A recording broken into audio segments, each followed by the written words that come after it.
Egunon, bueno, pues tenemos a José Beloki, aunque sea estacionalizado, pero se puede desestacionalizar esta mm, habitual forma de comentar la historia respecto a Navarra se entregó. Fue unión voluntaria, los navarros son españoles desde siempre y bueno, pues estaban ahí dispuestos para animar a la Roja y a votar a Pablo Casado ahí para presidente y a Esparcica para presidente de Navarra, de toda la vida de Dios.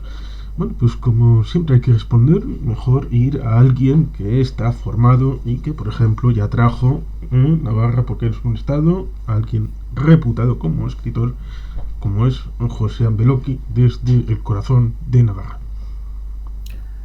Hola, muy buenas a todos y todas. ¿Qué tal? Oye, muchas gracias, Juan Carlos, por haberme invitado a charlar un rato contigo, hablando de nuestras, bueno, de nuestras pedradas y de nuestros intereses, o de nuestras pasiones, que es como es el tema de la historia, ¿no? Bueno, Juan Carlos me pidió al hilo de un hilo de Twitter que leyó acerca de la historia de cómo fue la famosa conquista de Navarra de hace 500 años. Y bueno, todo esto surge a raíz de un demencial artículo del ABC, que surge también como reacción, ¿no? Acción-reacción, que tanto nos suena por estas tierras, a raíz de la nueva posición de la izquierda abertzale con respecto al nombre del conjunto del país. Y bueno, como digo, salió a raíz de un artículo de opinión, bueno, de opinión, pretendía ser un artículo histórico del ABC, con tantos errores, con tantas manipulaciones, con tantas falsedades. Algunos aciertos hubo, sí, es cierto que cuando habla de Íñigo de Loyola diciendo que es guipuzcoano, pues evidentemente sigue siendo guipuzcoano, que yo sepa. Y bueno, me animé a escribir un hilo, un largo hilo, poniendo un poco en contexto cómo fueron aquella época que cambió lo que es el devenir histórico del antiguo reino de Navarra, o del antiguo reino, o del desaparecido, mucho mejor dicho, del desaparecido reino de Navarra. Bueno, por poner un poco en contexto de dónde veníamos, porque la conquista, la invasión militar española es en 1512, pero esto ya se venía alargando desde hacía bastantes años, ¿no? Entonces, bueno, si os parece, voy a ir un poco desgranando lo que era un poco lo que decía el artículo del ABC y mi respuesta.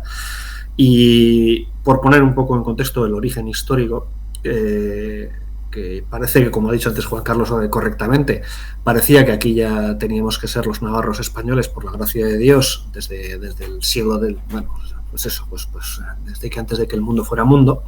Y bueno, nada más lejos de la realidad, ¿no? Veremos que la formación del Estado español como tal también obedecen a muchas, como diríamos, muchas aleatoriedades, casamientos, muertes de herederos o no nacimiento de herederos, bodas, etcétera, que bueno, desde luego no hace pensar en una unidad de destino no universal, sino más bien en una aleatoriedad de lo universal. Bien.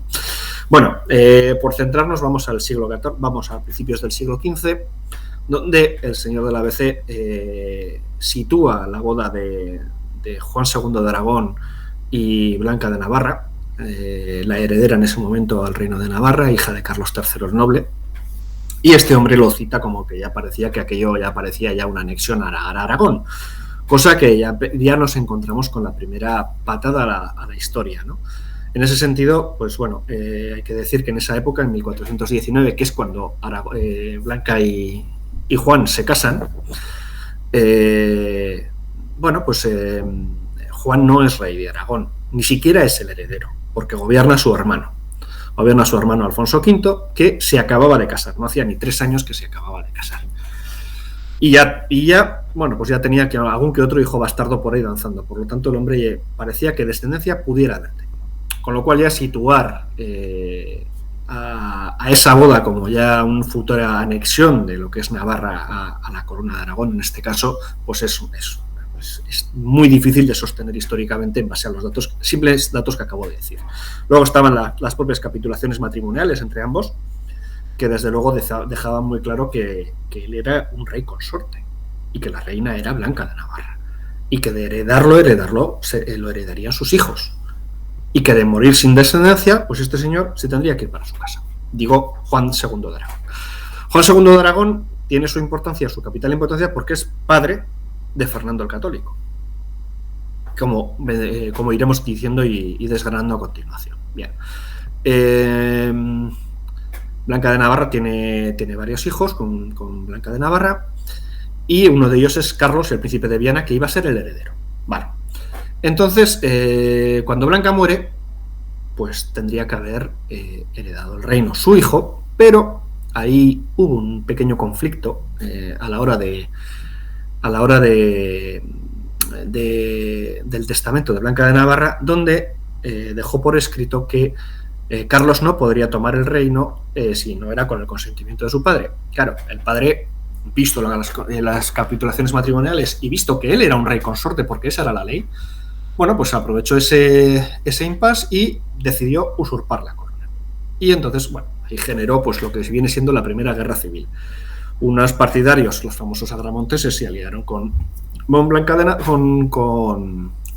de Aragón, y los beamonteses se aliaron con Carlos, príncipe de Viana.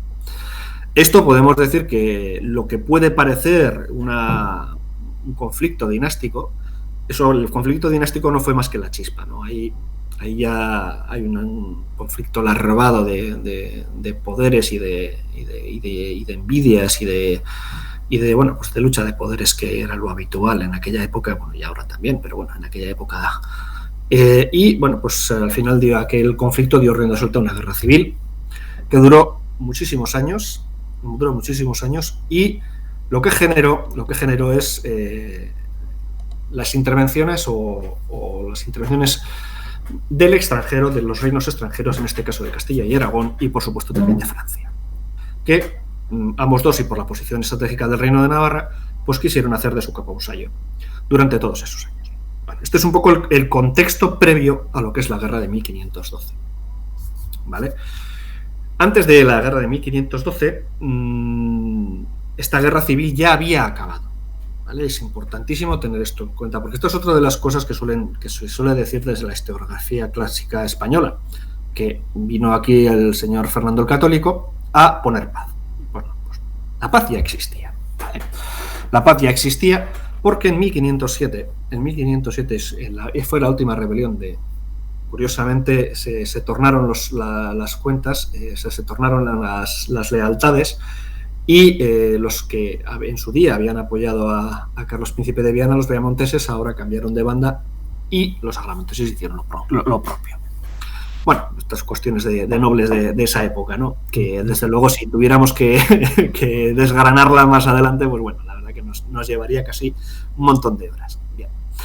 Es importante que digo esto de 1507 porque ahí el famoso conde de Lerín, que desde luego había estado, bueno, había sido una auténtica pesadilla para los reyes Juan y Catalina, porque, bueno, ya desde que se casaron en 1480 y pico hasta que se pudieron coronar en 1494 pasaron 10 años. 10 años que este señor fue uno de los grandes culpables de que no pudieran venir a tomar posesión de su reino y no poder reinar desde aquí. Bien. Entonces, bueno, durante toda esa época, pues por los reyes católicos y Francia también, porque aquí no hay que olvidar la tenaza, las dos tenazas que tenían el Reino de Navarra. Bueno,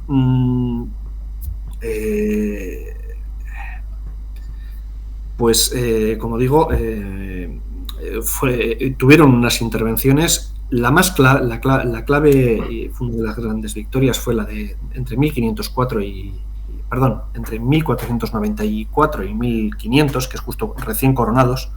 Ahí ocurre una cosa muy curiosa, y es que, claro, estos ya una vez coronados y ya en Navarra y ya dotados de toda la autoridad divina que le confería ser rey, bueno, pues lo primero que hacen es decir, bueno, creo que tenemos un montón de patrimonio real que no está en nuestras manos o que debiera estar en nuestras manos, y no se les ocurre mejor cosa que hacer un inventario, hacer una suerte de inventario, una suerte de, bueno, pues de a ver qué es lo que es, qué patrimonio es nuestro, pero que no está en nuestras manos. Bueno, esto a todos los nobles que habían rapiñado todo el patrimonio real durante todos los 30 o 40 años de guerra civil, pues se pusieron muy nerviosos. El primero, el conde de Lerín, que bueno, pues se rebela.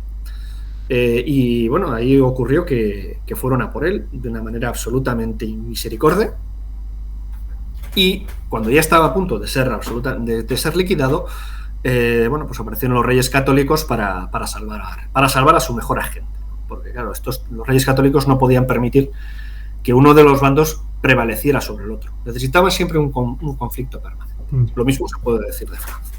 Bien. Fue mucho lo que tuvo que aguantar durante esos 5 años de protectorado español, nombramiento de alcaides por parte de los reyes católicos, que eso iba en contra del fuero, y un montón de intervenciones más, de intervencionismo más. Bueno, lo que venía siendo un protectorado, pero lo que más, yo creo que de las cosas más importantes fue cómo tuvo que ir una de las hijas como reina a los reyes católicos para que se comportaran bien. Por lo tanto, cuando se habla insisto, de que aquello parecía que estábamos deseando, no, desde luego tú no coges como rehén al hijo del rey de Navarra y de la reina de Navarra, que era la reina titular, no olvidemos, si tienes una gran relación, ¿no? Bueno, llega el año 1500 y ya se van haciendo mayores los reyes, me refiero tienen más madurez política y tienen la capacidad y logran hacer varios movimientos políticos muy interesantes. Con el Vaticano y con el emperador Maximiliano de Austria, que luego será el abuelo de Carlos V. Bueno, con estas dos consiguen primero casar a una de las hermanas de Juan de Labrit, que era el rey de Navarra, con una de las hermanas con el famoso César Borgia, que en aquellos momentos su padre era papa, con lo cual calculad la importancia de esta alianza en esa época. Sumadle también esta alianza que digo con el Sacro Imperio Católico, con el Sacro Imperio Romano de Maximiliano. Esto hizo que, bueno, pues que fueran perdiendo fuerza tanto los reyes católicos como Francia sobre Navarra. Fueron los 5 mejores años de su reinado, entre 1500 y 1505. O sea, todo lo contrario a lo que dice el señor del ABC. Es decir, ahí se pudieron sacudir gracias a esa hábil política internacional que consiguieron los reyes de Navarra durante ese quinquenio. Pero bueno, todo tiene un fin y ahí, bueno, la verdad que tuvieron unos problemas muy gordos también los reyes católicos. Primero porque una de ellas se murió. Isabel murió hacia 1504 y Fernando el Católico no esperó ni un año, que le había prometido a su esposa, para casarse con Germana de Foix. ¿Por qué es importante este personaje, Germana de Foix? Porque Germana es hermana de Gastón de Foix. Os he dicho antes que antes había una tenaza terrible, por un lado por parte francesa y por parte española. Por parte española era fundamentalmente militar y de presiones con nobles, etcétera. Pero la otra parte, por la parte francesa, la presión fundamental era apoyar a Gastón de Foix. Gastón de Foix, por temas de herencias de Francia, etcétera, etcétera, era un rival, era un pretendiente a la corona del reino de Navarra. Como Navarra no regía la ley sálica, no tenía ninguna opción este señor ni su padre a reclamar esa corona, pero eso al rey de Francia le daba exactamente igual para presionar a Navarra, porque los reyes de Navarra tenían muy importantes territorios en Francia. Bien, bueno, esto al final, como digo, en 1505, más o menos creo que será cuando se casa Fernando con Germana de Foix, y fijaos, y esto sobre todo es un detalle maravilloso para todos aquellos de la España unidad de destino en lo universal, tuvo un hijo con esa señora, que de haber crecido y no haber fallecido en aquella época tan temprana, pues ese señor hubiese heredado el reino de Aragón, no así el de Castilla, porque era rey consorte de Castilla, no era rey de Castilla. O sea, exactamente la misma situación que había pasado con Navarra años anteriores. Claro, en Castilla gobernaba Juana, su hija. Y bueno, pues estas cosas maravillosas que tienen, por eso decía, la aleatoriedad de la historia, ¿no? Y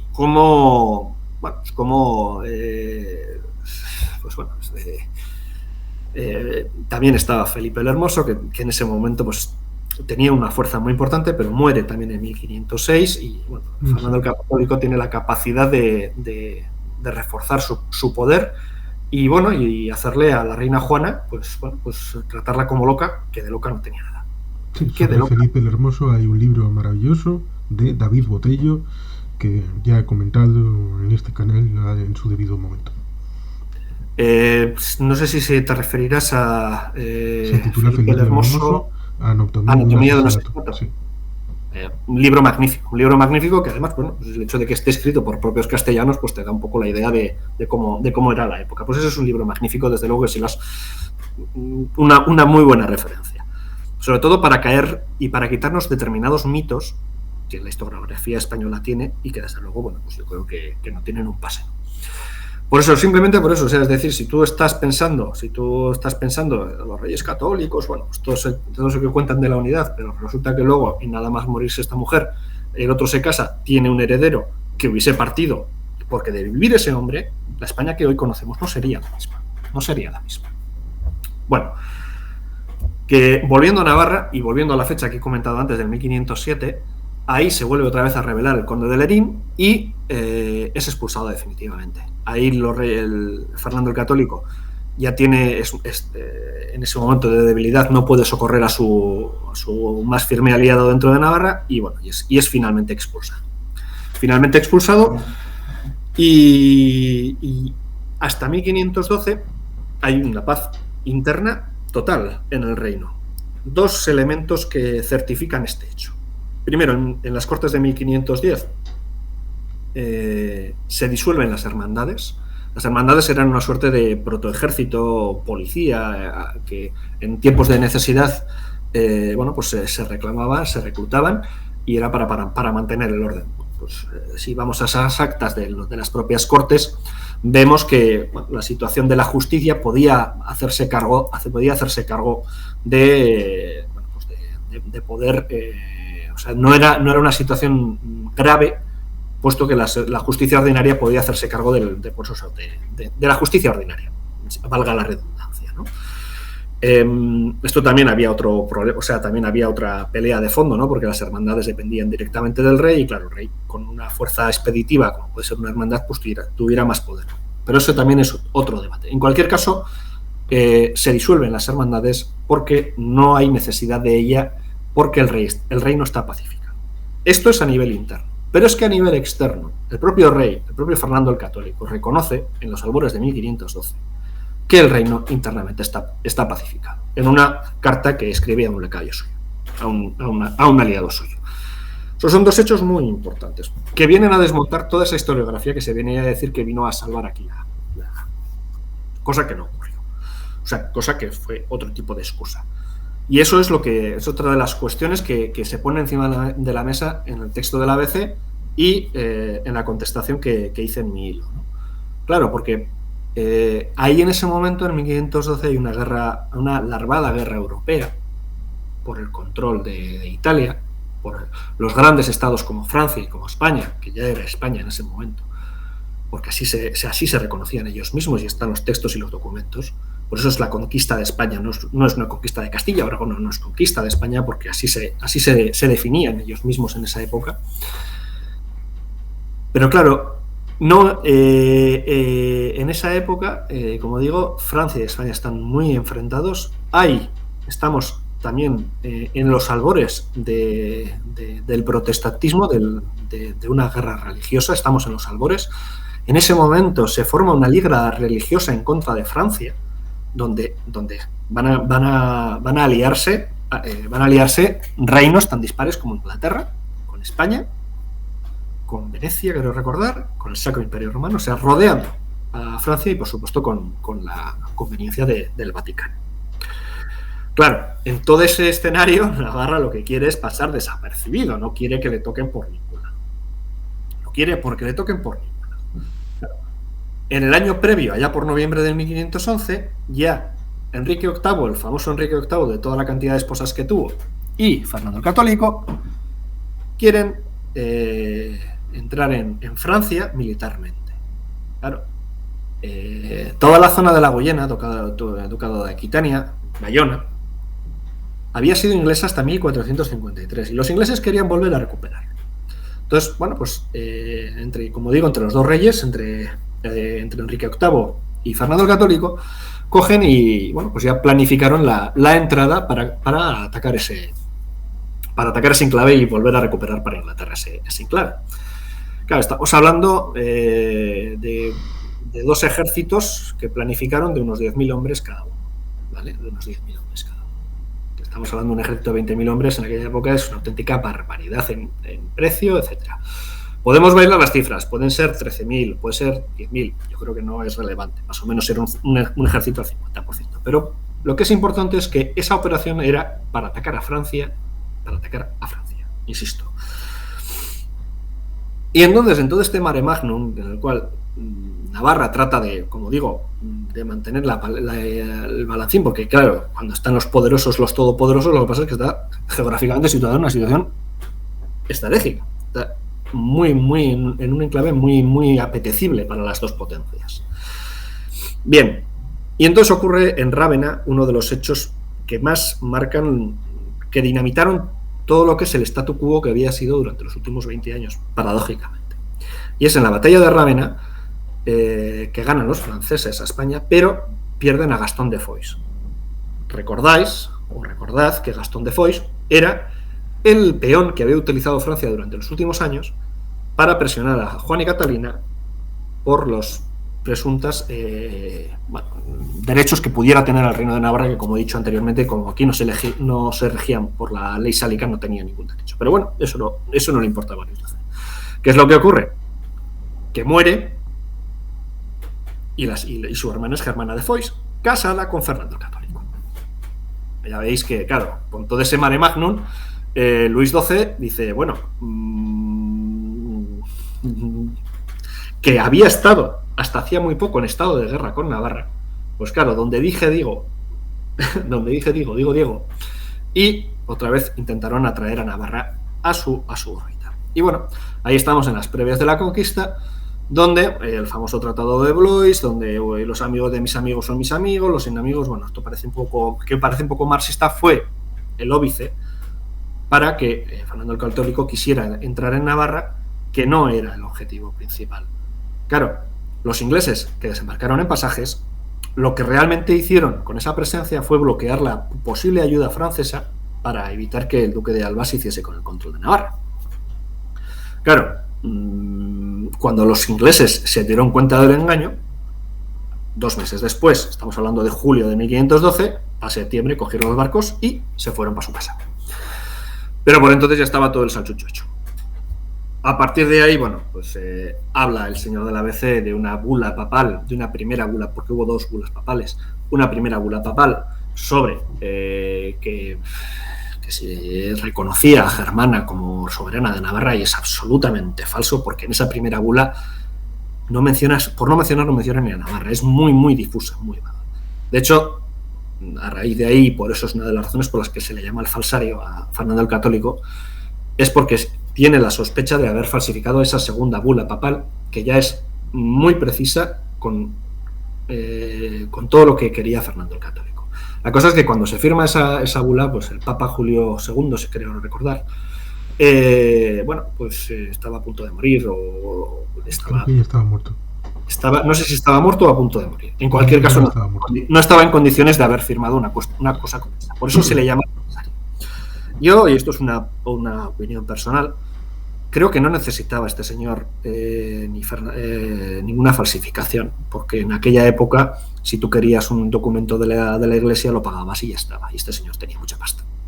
Por eso no me hubiese extrañado que fuese un documento cierto y que hubiese pagado por ello. Pero bueno, en cualquier caso, fue a posteriori, fue para justificar, fue para que nos hagamos una idea del valor de la importancia de... Porque claro, tú no podías entrar en un reino cristiano y quitárselo a sus legítimos dueños, que estaban ungidos por Dios, no puedes quitarle su reino. Entonces, claro, para eso necesitabas al Papa, que viene a ser un poco más o menos como la ONU en el siglo XXI para darle el label al señor que fuera para ir a atacar Irak, si recordáis la guerra de Irak. Pues bueno, ese mismo modelo pero en el siglo XVI. Veis que las cosas a veces no han cambiado tanto. Bien. Comienza la guerra, 1512. Realmente la guerra termina en 1530. Son 18 años de guerra. Quiero decir que esto también es otro dato importante para todos aquellos que dicen que prácticamente los navarros estábamos echándolos una alfombra roja para que vinieran a conquistarnos porque no estábamos civilizados. Hombre, si 18 años de guerra creo que ya está bien como para considerar esa opción, ¿no? Bueno, aquí ya es en el artículo del ABC cuando ya se difumina muchísimo porque condensa del 12 al 21 en 2-3 párrafos, obvia cosas muy importantes como el intento de recuperación de 1516, un intento de recuperación en el cual, que fue a raíz de la muerte de Fernando el Católico, y bueno, pues que hasta incluso estuvo metido a favor el propio conde de Lerín, hijo, porque el padre ya había muerto en el exilio en 1509, recordó, en 1508, ahora mismo me baila la fecha, y bueno, pues a partir de ahí, pues eso, 1516, pero bueno, esos efectos de contrainteligencia, pues lo consiguen recuperar para la causa española del conde de Lerín, que existe la destrucción de todas las fortalezas de Navarra. Si os dais cuenta y os dais un paseo por Navarra, veréis que no hay fortalezas, porque el señor cardenal Cisneros se las fundió hace 500 años, salvo 3 o 4, el resto fueron absolutamente aniquiladas, por eso no hay, y ahora se está haciendo una labor de recuperación de ese patrimonio histórico de Navarra absolutamente brutal por parte de la Sociedad de Ciencias Aranzadi, Piñaki Sagredo, etcétera, que están haciendo un trabajazo brutal. Es una anomalía especial en Europa. Sí, es una absoluta anomalía. Bueno, hubo un intento, fue ahí donde se capturó a uno de los héroes de la resistencia, del mariscal, que fue llevado a España, al castillo de Simancas, donde en 1522 pues habían intentado por todos los medios que el hombre jurara a los nuevos reyes, y él pues no se había negado, ¿no? Esto es hablado con mucha gente, que si esto hubiese sido un señor anglosajón y esto hubiésemos estado en otros términos, probablemente ya habría habido varias películas con varios Oscars, ¿no? Porque desde luego toda la historia sucedida en toda esta época da para una serie de Juego de Tronos sin ningún tipo de dudas. O sea, yo os estoy contando un poco de manera somera y sucinta todo lo que sucedió en aquella época, pero cuando cada vez que indagas más y aún indagas más, pues más te das cuenta de los movimientos que se hicieron en ese momento durante todos esos años, ¿no? de presiones y de movimientos políticos, guerreros, etcétera. Bueno, llegamos a 1521, que es cuando se vuelve a intentar otra vez militarmente la recuperación ya con tropas francesas. Aquí hay que decir una cosa también muy importante. Una vez que los reyes de Navarra salen al exilio, no tienen capacidad de financiación. Y esto es muy importante, porque van a depender, a partir de que salen, de que los echan de su reino, van a depender financieramente del francés. Y eso significa depender financieramente de otro reino, que estás supeditado, lo quieras o no, a sus intereses, por encima de los tuyos propios. Eso es una realidad que no podemos obviar. Por eso, cuando en 1521 entra el general francés, Asparros, el señor de Asparros, que era también André de Foix, otro Foix, hay muchos Foix por ahí, recibe órdenes del rey para ir a sitiar Logroño, cuando lo lógico hubiese sido que se hubiese mantenido en Pamplona. Ahí ocurre la famosa herida en el asalto al castillo de Pamplona, en esa recuperación rápida, la famosa herida, ahí fue donde fue herido Ignacio de Loyola, San Ignacio de Loyola. Ahí hubo un bombardeo por parte del castillo que se había construido a la población civil, que cuando capituló el castillo, pues no los pasaron a cuchillo por pura casualidad, porque desde luego la población civil les tenía muchas ganas a la guarnición que había bombardeado la ciudad, y desde luego si los hubiesen pasado a cuchillo, pues probablemente Ignacio de Loyola pues no sería conocido hoy, porque habría fenecido en aquella turba, ¿no? Vale, como he dicho, van a Logroño, ponen un sitio a Logroño, no por desgracia, bueno, por desgracia, aquella operación sale mal y hay una un contraataque español. Y bueno, hay que decir que los dos ejércitos tenían tropas navarras en los dos ejércitos. Porque, como he dicho, o sea, la guerra civil que se retoma en el 1512, que ya estaba apaciguada, pero que se retoma en el 1512, es una guerra europea también. No se puede, la una no se puede entender sin la otra, ¿vale? Y bueno,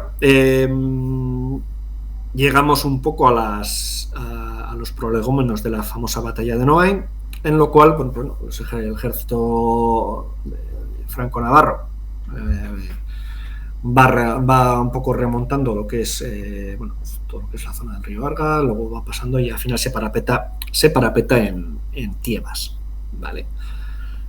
Claro, el ejército español que está al otro lado de la sierra de la Sierra del Perdón está en Obanos, más o menos, en esa zona, y tiene una situación muy delicada, muy difícil. ¿Qué es lo que ocurre? Que al final tienen que pasar, que al final Francés de Beaumont, que es un beamontés navarro, pues lo que hace es guiar al ejército español a través de una senda por la Sierra del Perdón y coloca al día siguiente todo el ejército español entre la capital, entre Pamplona y el ejército francés, y el ejército franco-navarro. Claro,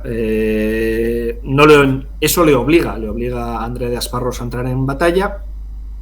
Y bueno, al final el resultado de la batalla es por todos conocidos. En aquella época ya se empieza la infantería española, es una infantería de élite y es una de las mejores tropas de Europa, por no decir la mejor. Y la caballería, que en este caso la caballería francesa, que es una caballería muy potente, pues bueno, va dando bueno, pues es derrotada, ¿no? Es derrotada y da paso en esa primatura que tienen los soldados españoles durante casi 200 o 300 años. Esos famosos tercios, bueno, la verdad que tenían la fama bien ganada porque eran una de las mejores infanterías de la época, ¿no? Para otro momento también, porque es muy importante, podríamos hablar de la guerra de comunidades, de los comuneros, Juan Carlos, porque en todo este contexto también es muy importante, porque aquí también se ha puesto a Carlos V como una suerte de grandísimo rey, y desde luego para quien fue muy mal rey fue primero para los propios españoles. Y ahí las comunidades de Castilla lo vieron y se rebelaron, pero que luego les pasaron a cuchilla. Pasaron también cosas muy curiosas también en esa rebelión, porque nobles navarros que habían estado luchando contra Carlos V y Fernando el Católico lucharon por su bandera en aquella época para luchar contra los comuneros. Y sin embargo, meses después vinieron aquí a luchar otra vez contra Carlos V, ¿no? Entonces, yo creo que cuando tratamos de hacer una suerte de paralelismo entre aquella época y esta, hay muchísimas cosas que nos pueden chirriar. Por eso utilizar la historia como argumento político para el día de hoy puede chirriar tanto. Una cosa que se me olvidó importante de 1516, las Cortes beamontesas, las Cortes navarras, los beamonteses estaban en el exilio, pero pidieron, cuando se reunieron en Cortes los beamonteses, las Cortes de Navarra, que solo hubo beamonteses, pidieron la reintegración al reino del Duranguesado, Guipúzcoa y Álava, cosa que no surgió, y habría que investigar por qué no surgió, pero esa petición existe, porque había muy buena relación, tanto cultural como entre los ahí eran melíos, no sé si eran con los soñacinos o con los gamboinos, pero bueno, había muy buena relación porque compartían, como he dicho, la cultura.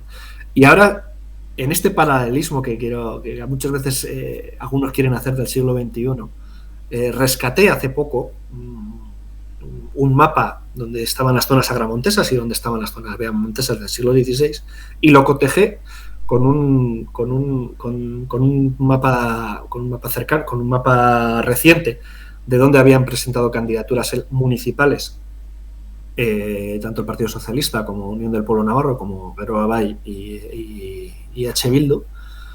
Y es curioso como aquellas zonas donde había más, aquellas zonas que estaban marcadas beamontesas es donde más candidaturas había, tanto de Geroa Bai como de H. Bildu, y en aquellas zonas agramontesas era donde más candidaturas había habido del Partido Socialista y de Unión del Pueblo Navarro, ¿no? Esas cosas curiosas que nos deja la historia y bueno, pues todo esto.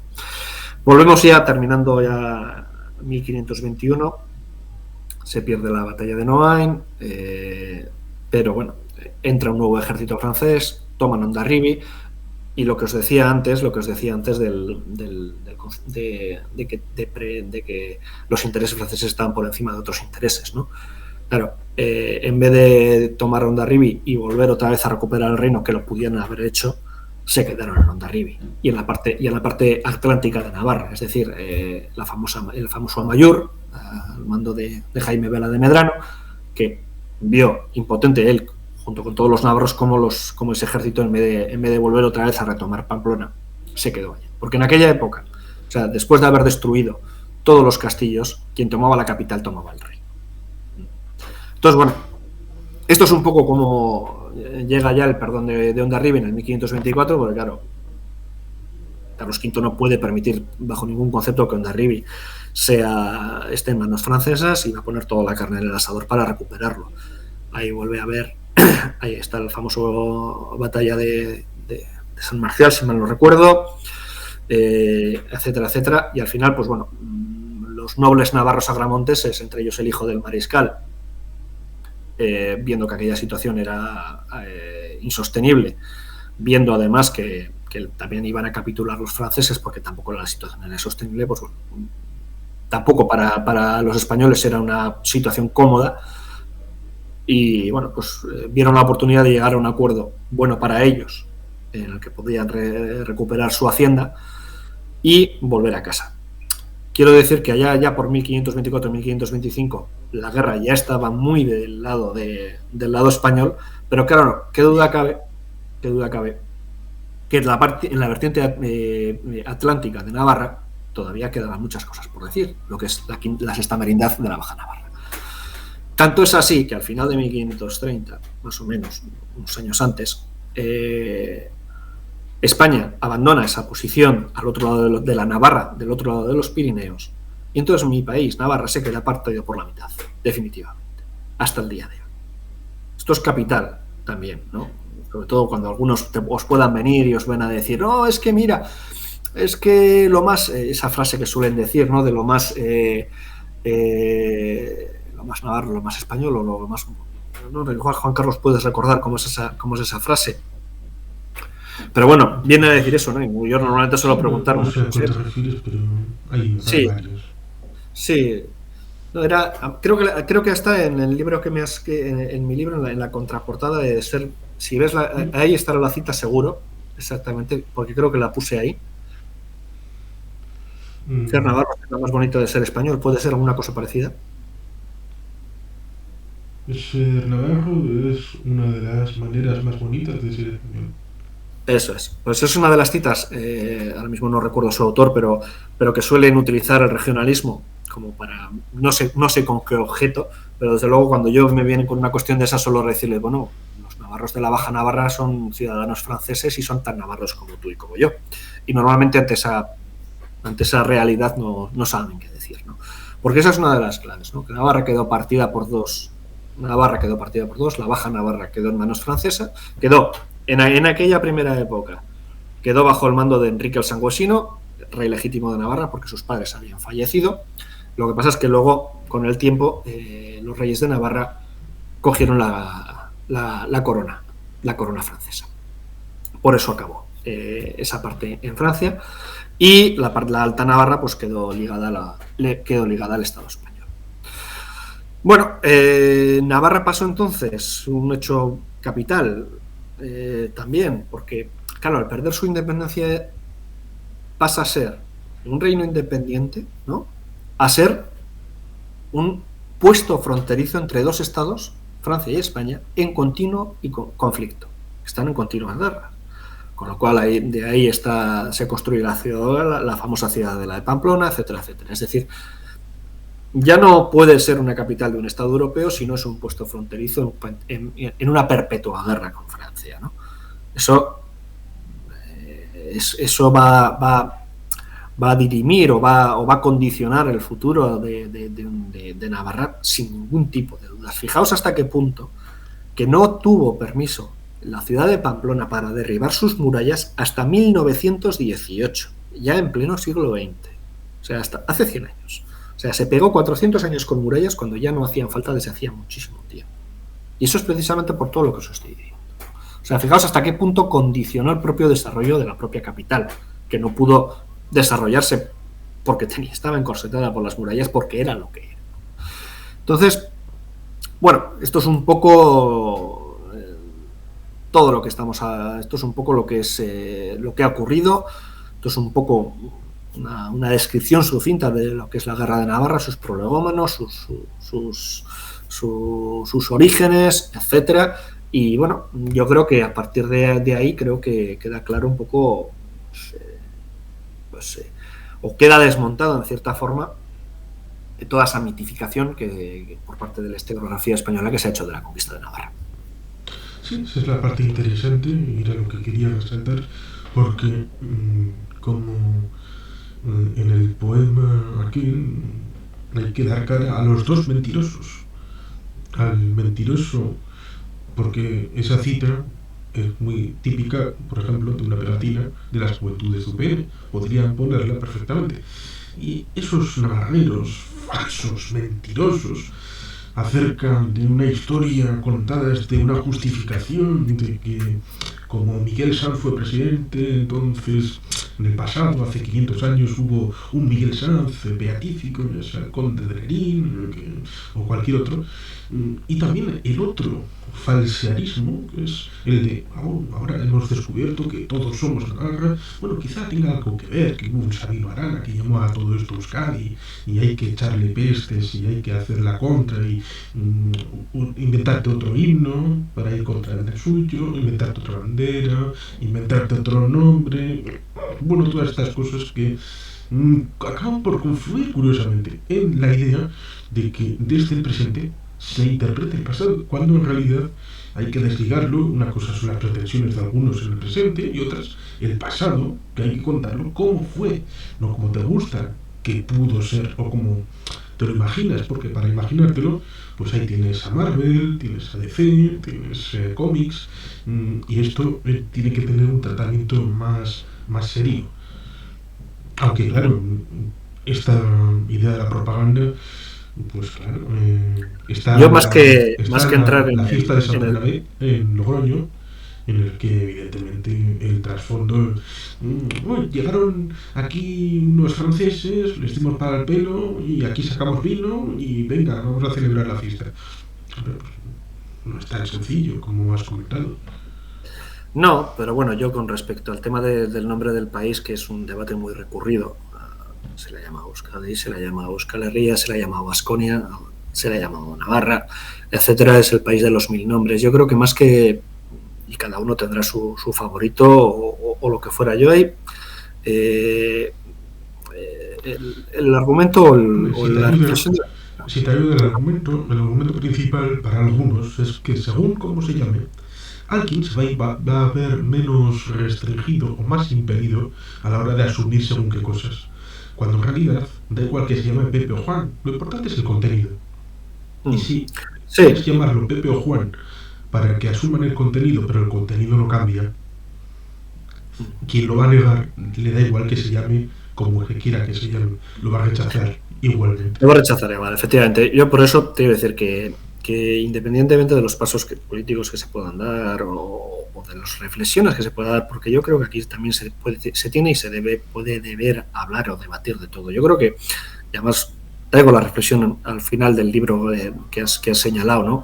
Que al final da igual que nos llamemos, que esto sea Navarra o que esto sea la Tierra Media o que esto sea Gondor, ¿no? Quiero decir, por llevar el ejemplo al extremo.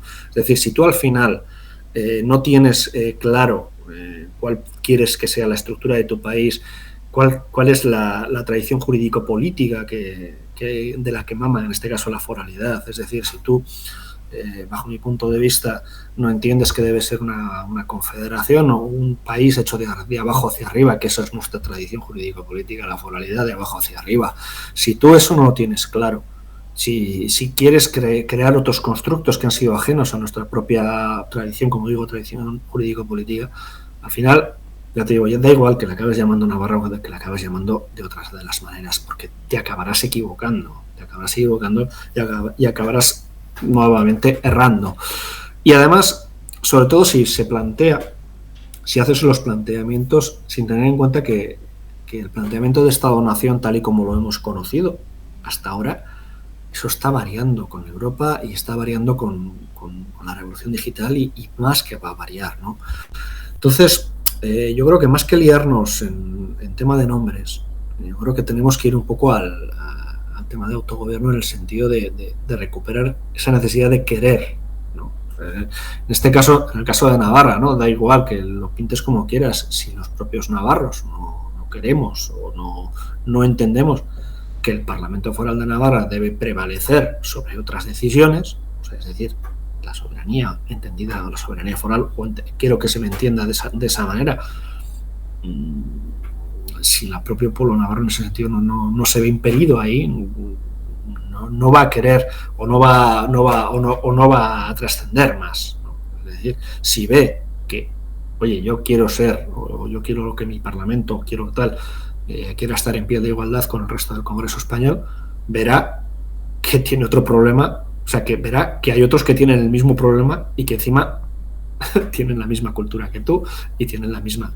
Entonces, quiero decir que el debate sobre el nombre es un debate que gusta mucho, ya veis que ha salido, ¿no? Y además es un debate que incluso, bueno, si pusiéramos desde un punto de vista histórico, pues pudiéramos darle la razón o no, pero ahí no es. Yo creo que ahora mismo, bueno, pues tiene su aquel, pero desde luego lo importante es qué país quieres construir, ¿no? Y desde qué punto, ¿no? Si es contra otro o con otro, ¿no? Que esa es la diferencia, si quieres contra otro, que además ese contra otro normalmente va a ser tan navarro como tú. Sí, pero precisamente esa es la idea que es criticable, añadida a todo lo demás, al panfleto del ABC que suele tener cada cierto tiempo estas salidas con la historia para recordarnos que los navarros, los vascos somos españoles de toda la vida, siempre amantes, y que nosotros hicimos España, aunque luego el cuento está tan gastado que le venden a tantos, no, vosotros sois los españoles de verdad, los auténticos. Hombre, primero los más auténticos es Asturias, Pelayo y todo aquello. Luego la burguesía catalana dijo, no, los primeros españoles somos nosotros. Luego los navarros, con lo cual, si tantos son españoles de primera cepa, será que hay algún tongo por ahí. Vamos a jugar un poco, Juan Carlos, a su juego. Vamos a jugar un poco a su juego, pero vamos a decirlo, más que españoles, es decir, eran españoles los vascos, éramos españoles a nuestra manera, y me explico. Es decir, tú cuando tenías las juntas de Vizcaya, Guipúzcoa y Araba o las Cortes de Navarra, era un sistema confederal en la práctica, ¿vale? Desde el antiguo régimen, pero confederal, es decir, que tú tenías una unión con la hispánica monarquía, pero tú te gobernabas a ti mismo y tenías todas esas virtudes que no se desarrollaron porque entró la famosa Pepa de 1812, que fue a la soberanía única y fue el origen. Ahí fue el origen. Entonces, claro, lo que dices es que está muy bien dicho, Juan Carlos. Sí, iba a añadir que precisamente lo hace desde la base de la exclusión. Los navarros franceses están excluidos de la historia de Navarra, por lo menos desde este punto de vista de los Pirineos y desde el artículo del ABC. Evidentemente, Enrique III de Navarra y Enrique IV de Francia, que son la misma persona, cuando entra en París, y no fue él sino un asistente el que dijo París bien vale una misa, porque eran tan receptivos al papel del Vaticano que se cambiaron al protestantismo, y ahí es cuando se hace la Biblia en euskera, y cuando sucede todo aquello es el momento en el que con el heredero Luis XIII es cuando empieza a decaer esta idea ya más romántica de la posibilidad de recuperar el reino, pero digamos que Enrique fue el último. Y luego está en el ámbito de la Revolución Francesa, que para algunos es faro de modernidad, pero para los navarros fue un tongazo, porque les quitaban el poder de la anteiglesia, el poder más próximo para tomar las decisiones, por un diputado en régimen censitario en París, Con lo cual, ¿qué democracia nueva, qué faro de derechos universales me estás tratando? Y con un elemento que es que hay un Parlamento de Navarra. Hay un edificio que se llama Parlamento de Navarra, que está en Po, que está al otro lado de los Pirineos. Sí, pero ahí con un añadido déjame que te curioso. haga, déjame que te haga, Juan Carlos, porque se suele decir y se cae en el error de que ese parlamento era un parlamento político en el sentido de representación del pueblo. No, pero es que en Francia los tribunales de justicia se llamaban parlamentos. Entonces, lo que había en Po, que era el Parlamento de Navarra, era el Tribunal de Navarra. Quiero decir que hay que ser también justos en eso. Sí, está bien la puntualización porque yo no la había hecho y podía entenderse de otra manera. Pero Sí. digamos que era un edificio propio de Navarra y con unas Eso sí. realidades. Y curiosamente de Po salió un rey, salió una dinastía, pero no salió para Navarra, salió para Suecia. Un general que con la forma aquella de la revolución incluso se tatuó aquello de abajo los reyes, fue enviado por Napoleón. Era muerte a los reyes, muerto roi, si mal no recuerdo. Pues fue enviado por Napoleón como a otros, como a los Países Bajos, a Nápoles, fue enviado a Suecia y ahí quedó. Los herederos son los de la Casa Real actual de Suecia, pero Navarra no. Navarra exporta reyes. Y más cosas. Bueno, exporta espárragos, exporta aceite, exporta reyes. Pues nada, Juan Carlos. Sí, con lo cual... Espero que no haya sido un coñazo de disertación. Así haberlo hecho, la verdad que, bueno, un poco a bola pluma y siguiendo un poco el guión del hilo que hice y de lo que me voy acordando. Espero que haya sido por lo menos amena la conversación y el mensaje. Sí, porque a fin de cuentas este es el mensaje. El mensaje es que la historia suele ser más compleja de lo que se suele simplificar, que es normalmente mucho más interesante de lo que tratan de vender, para que la gente, pues en vez de preocuparse y investigar, simplemente lo deje en manos de unos expertos que te dicen cómo tiene que ser y que, bueno, pues vosotros habéis oído tal cosa, lo otro, de más allá, y si te rebelas, pues prácticamente, por ejemplo, en el año 1940 hicieron Castilla y unos amigos un libro en el que reclamaban tierras pensando en, bueno, la Segunda Guerra Mundial va a venir, vamos a estar del lado de los buenos, como dijo el filósofo Ortega y Gasset, de que los vascos son una gente una rémora, porque no son arios, y los arios van a ser los amos del universo, y aquí estos nos quitan el patrimonio futuro, aquí con Lord Adolf, que va a ser gran persona de la Europa del futuro, y esto curiosamente lo tiene escrito algo para... Hombre, yo lo he exagerado un poquito, pero Ortega y Gasset. Castilla, en el 40, con esa perspectiva, que luego vendrá, como todo el mundo sabe, la entrevista en Endaya y todo aquello, exige toda la zona de la Navarra de ultrapuertos. Pero es una zona que simplemente es como hacer la lista de la compra. Ahora que vamos a coger cosas, a ver, ¿qué podemos pedir? Y luego, al de un cuarto de hora, bueno, ya no podemos ni pedir nada, bueno, pues ya nos olvidamos de esto y volvemos a business as usual y ya está. Eso es España. Ya sea en esta vertiente, también incluyeron en el libro Castilla la zona del Rosellón, Perpiñán y todo aquello. Pero luego se olvidan a otra cosa mariposa. Y por eso acaban diciendo, no, los navarros, españoles, muy españoles y muchos españoles. Hombre, y los franceses siempre se olvidan de ellos. Pues nada, joven. Espero que haya resultado interesante. Igual alguien querrá dejar algún comentario o no, pero bueno, pues lo dejamos formalmente aquí y vamos dando cierre, así que es que ricasco.